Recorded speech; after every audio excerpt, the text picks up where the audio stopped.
Brother Chad here, G.C.B. We're out in the freaking boonies again today. We're working on my buddy's truck for him. And it's a 14 F-150 twin turbo V6. So I'm gonna show you what we're doing.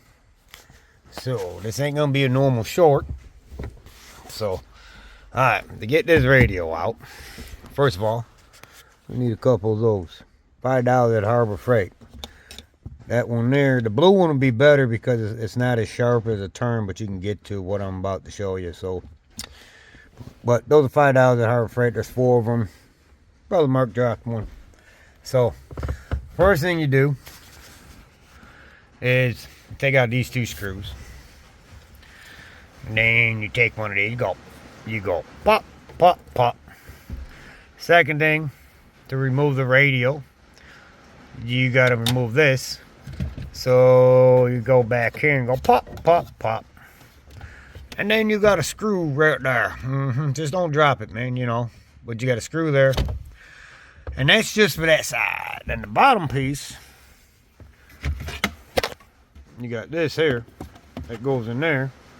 And all you do, take the flat part and go pop, pop, pop. And then you got a screw here and a screw there. They're all 7mm screws.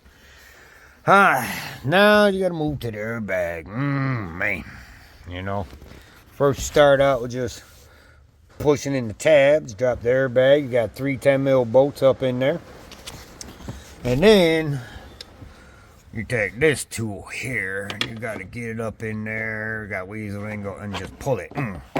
That's all you do, man. That's all you do. And then you take a flat one like that, and then the bottom go pop, pop, pop, pop.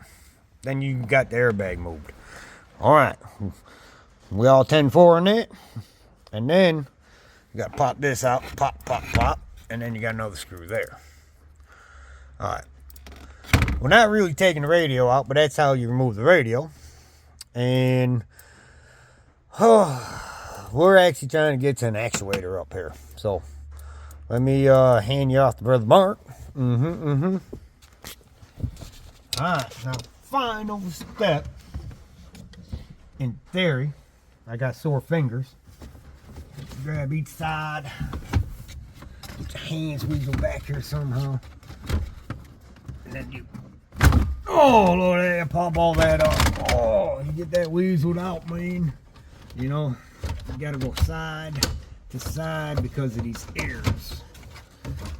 Alright, now everything's a tight fit, but you can reach down in here. Gotta work blind, man. Bam. Oh, we got another one on top. Thought I was done. Thought I was done, man. Where's that? Where the hell? I'm being blinded. I can probably just twist that around. Oh. Alright, this is for traction control button and everything. But here's the radio. And what we're trying to actually get to is an actuator right there. There's an actuator on top that's supposed to control the heat on this side. I don't know why it's on top, but you thought it'd be on the bottom.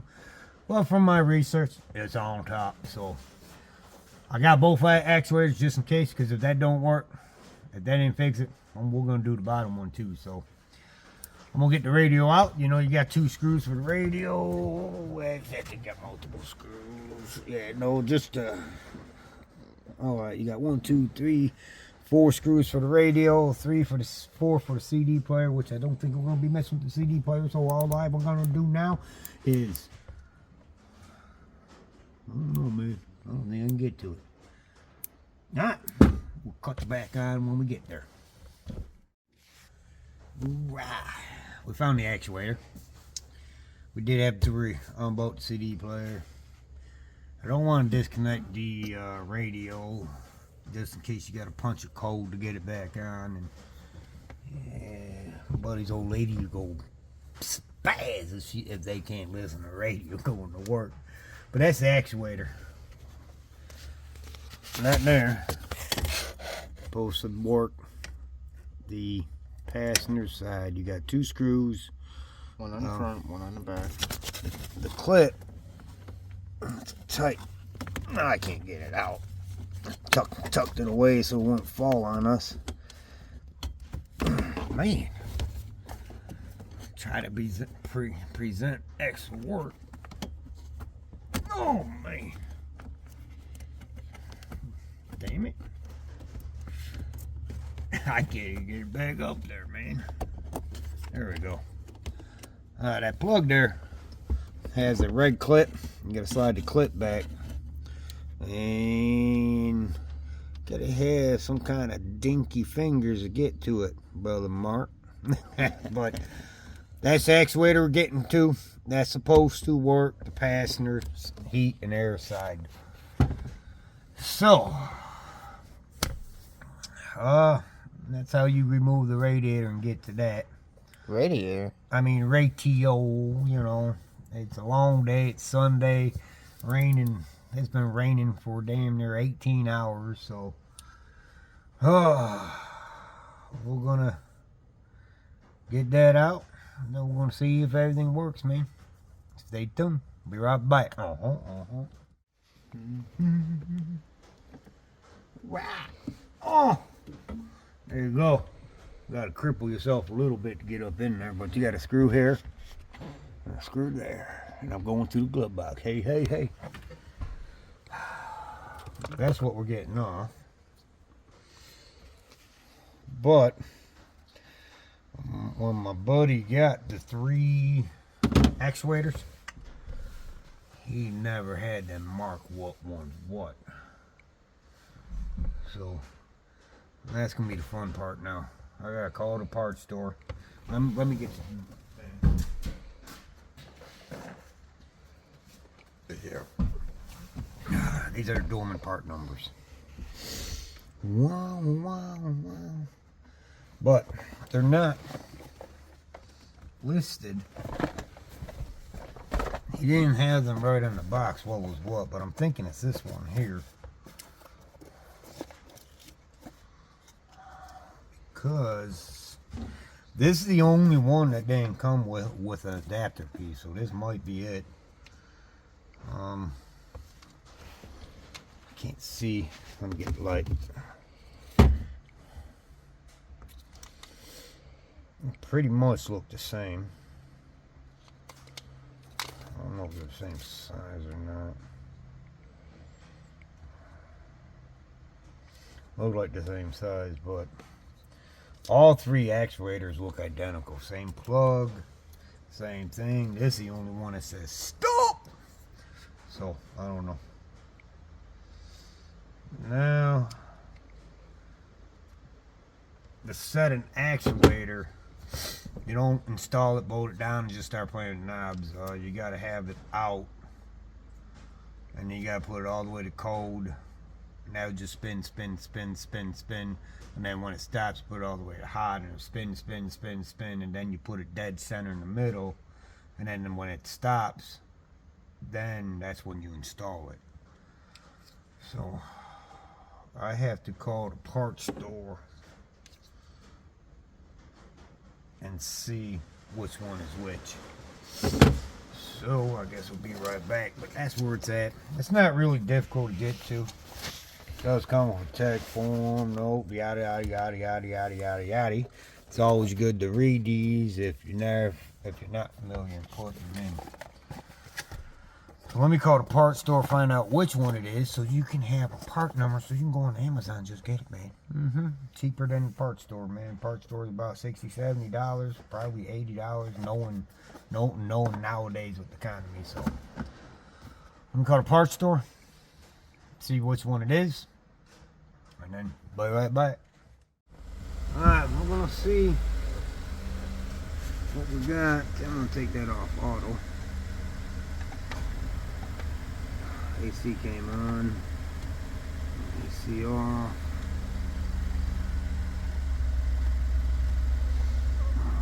What's fan speed?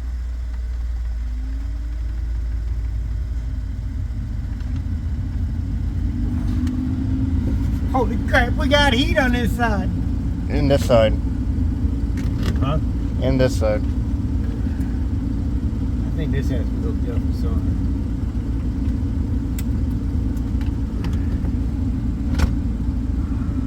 There we go. Oh, it does have heated seats. Alright, got the radio on. Got the heat going. Alright, let's see if it goes back to cold. Ooh, we got cold. Alright.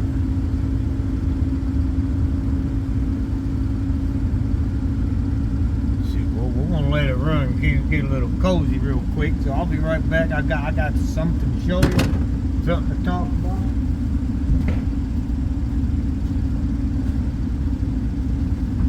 Alright. Let me get some. Okay. It's cold in Georgia. Alright, the one that we wound up using, parts store is a little confused also on the whole situation. We wound up using this one. The one that had a sticker that said stop. The reason why it said stop, because we counted the prongs. Now these ones here, they're both mains or left, you know, or the left side. Make sure we still got it. Alright, go ahead and shut our truck.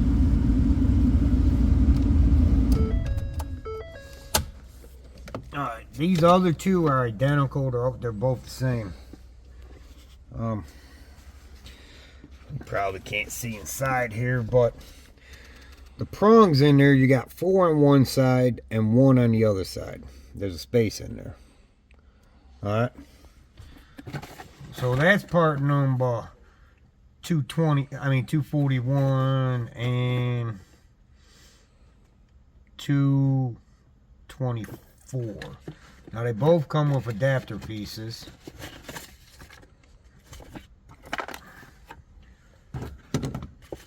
They both come with adapter pieces.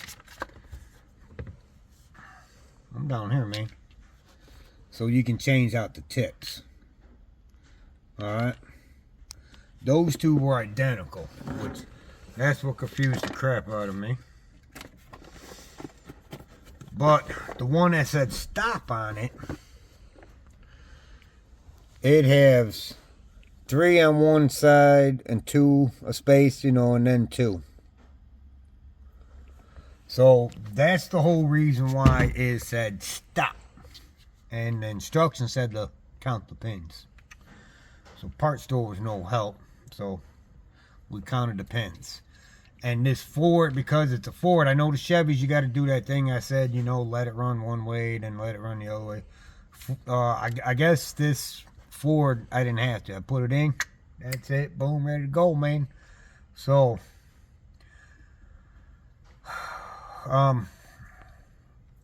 always count the pins before you install them. I mean, no matter what, the other plug would have fit in here because there's always an empty space. But count the pins first. I thought the part store would have been some help, but no. So passenger side, if the heat and air ain't working, it sits up there behind the radio, and that is the part number for it. So this is Brother Chad. Hope this helped like the Dodge video. Oh, I don't know how to post this for moving radio, actuator, and radio. Oh yeah, one more thing. One more quick little tip. This piece up here, you know, the whatever buttons you called it. This button here. Now to get to the clip, I don't know if Mark can zoom in. Can you get a little closer? I can see There's a little tiny little tab in there that you gotta push.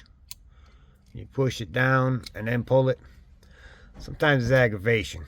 So all we did was we slid the button out by pushing these 2 clips in. These little side pieces. And then the button and the clip came right out, and then it's easier to unplug. You know, so when I plug it back in, I'm gonna slide the wire through the hole, plug it in, then clip it in. That was a pain in the ass, so I just said to hell with it. We're taking the button out. But it's Brother Chad and Brother Mark out in the freaking boonies, man. So I hope it helped. If it helped, please push like. My Dodge video on doing heater core in that 19 Dodge, I got 10K views, but only I think 200 likes. I mean, if the video helps, please push like, you know. So, but it's, so, I'm just gibbering this, man, now. So now it's time to put it all back together. Have a good day and a good Christmas.